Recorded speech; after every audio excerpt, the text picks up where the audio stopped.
when a Christian do sin, the other people needs to pray for him. మొదటి యోహాను పత్రిక 5వ అధ్యాయం అదే చెప్తుంది. ఒక క్రైస్తవుడు పాపం చేసినప్పుడు ఆ పాపం చేసిన క్రైస్తవుడు మార్పు చెందాలని మనం ఏం చేయాలి? ఆ వ్యక్తి కోసం ప్రార్థన చేయాలి.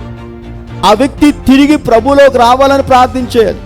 ఆ వ్యక్తి జీవితం రూపాంతరపరచబడాలి, మన ప్రార్థన చెయ్యాలండి. మనం మధ్యవర్తులుగా ఉండాలి. We have to be a mediators. మరణము కాని పాపం ఇది అంటే ఇతరుల కోసం మనం ప్రార్థన చేయకపోవడము అది పాపం బైబిల్ చెప్తుంది. అందుకే మొదటి సమూయేలు గ్రంథము 12వ అధ్యాయం 23వ వచనంలో సమూయేలు ఏమంటాడంటే ప్రార్థన చేయకపోవడం నాకు పాపం అంటున్నాడండి. ఇప్పుడు దేని బిడ్డలారా, మనము సంఘముగా మీరు నిరంతరం మీ కొరకు కంటే మీరు ఇతరుల కోసం ఎక్కువగా ప్రార్థనలో గడపాలి. ఎప్పుడు కూడా మనం ఏం ప్రార్థన చేస్తాం? నేను, నా పిల్లలు, నా కుటుంబం, నేనే. ఎప్పుడు మన ప్రార్థన సెల్ఫ్ సెంటర్డ్గా ఉంటుంది. దేవుడు సెల్ఫ్ సెంటర్డ్ ప్రార్థన వినండి. దేవుడు మానవ కేంద్రిక